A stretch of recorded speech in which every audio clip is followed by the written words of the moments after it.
Here's a hidden gem in Osaka that I never hear tourists talk about. The first World Expo held in Asia took place right here in Osaka. Expo 70 welcomed more than 64 million visitors during its time, making it one of the most successful in history.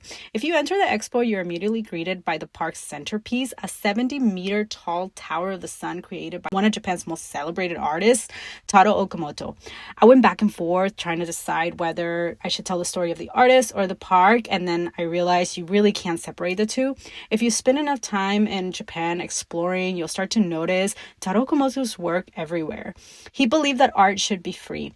One of his most famous work is The Myth of Tomorrow, located in Shibuya Station. It depicts the terrifying moment of the atomic bombing, serving as a reminder of humanity's resilience and the hope for a more peaceful future.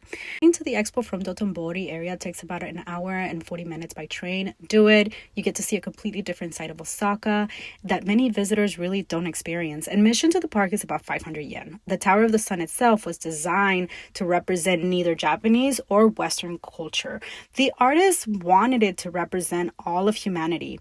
The three faces of the tower symbolize the past, the present, and the future. A reminder that humanity's history belongs to everyone. Inside the tower, visitors travel through history of life itself. The centerpiece is the enormous Tree of Life, a towering sculpture that stretches upward through the building, surrounding it as a display showing the evolution of life with masks and sculptures and artifacts. And really, it's like walking through our shared history. Unfortunately, I wasn't able to go inside. The entry to the interior is timed, and there is capacity, and tickets are sold out pretty fast. So I do need to go back. One of my favorite surprises was the outdoor market, which I didn't really get a lot of footage of it. They have all kinds of vendors, clothing, handmade crafts, arts, antiques. The park is so huge. I don't even think I got to 1/3 of it. I spend most of my time in the market.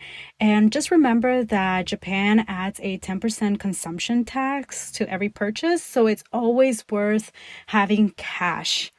I actually discovered the Tower of the Sun through a local Japanese newspaper, and I also visited Tarō Okamoto's museum in Tokyo, which I highly, highly recommend, and all of your new Japanese friends will be so excited that you recognize one of the most influential artists in all of humanity. Thank you, and I'll see you in our next adventure. Bye!